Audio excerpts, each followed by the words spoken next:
A case so shocking that a country in the midst of pandemonium and a lockdown could not ignore it. A young woman 8 months pregnant lured to her demise by a man she thought she could trust, the father of her unborn baby. With big dreams and a life full of plans ahead of her, her light was extinguished. She became just another victim of a rampant social plague, a plague threatening so many who live in South Africa, but also the rest of the world. This is Tshegofatso Pule's story, and this is day 5 of 16 days of activism against gender-based violence. Tshegofatso Pule was born on the 10th of May in Meadowlands, Soweto, Johannesburg in 1992. She was described as someone who always saw the good in others and was always willing to help another person. She was into beauty and fashion, and she was working in a MAC cosmetics store and was looking at getting into a career in marketing. She was determined to be a success, and she was incredibly self-reliant, and her future was looking bright until she became involved with Ntutoka Shoba. He worked in the IT division of the Johannesburg Stock Exchange as an analyst. He would also later be described as a womanizer and someone who loved to party. In 2020, the two were seeing each other, but she was not his only girlfriend. He was in a relationship with another woman, and it was serious, with him already having arranged lobola and everything. On the side, during the time that they had been seeing each other, Tshegofatso fell pregnant, but upon his wishes, she terminated the pregnancy. The second time she fell pregnant, however, she told him she couldn't do it.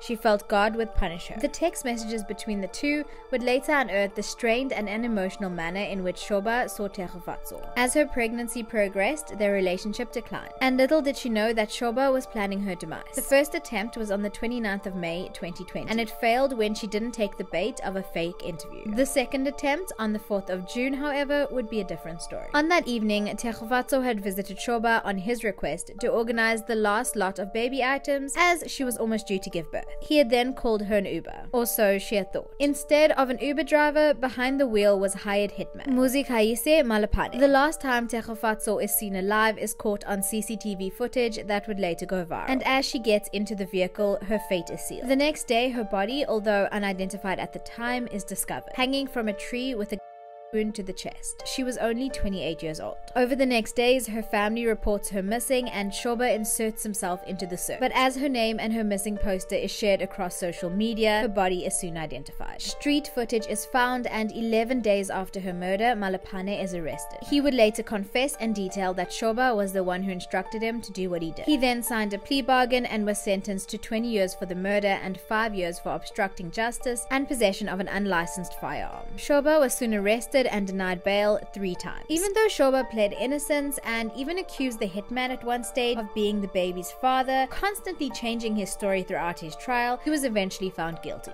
He was sentenced to life imprisonment, which is 25 years in South Africa. And just this month, he filed an application to overturn his murder conviction. And on the 28th of November 2022, his application for leave to appeal was rejected. Tshegofatso's family was adamant that she should not be remembered as the pregnant girl who was hanged from a tree. And so the Tshegofatso Pule Foundation was born, a non-profit organization that found its place in the GBV movement. The organization is not only focused on raising awareness about the issues, but also offering support and serving as pillars of strength to families. Tshegofatso may no longer be with us, but her story and her life will never be forgotten. She will never be just another number, just another statistic. I have covered this case in great detail on my YouTube channel. You can find it by clicking the link in my bio or searching Bella Monsoon on YouTube.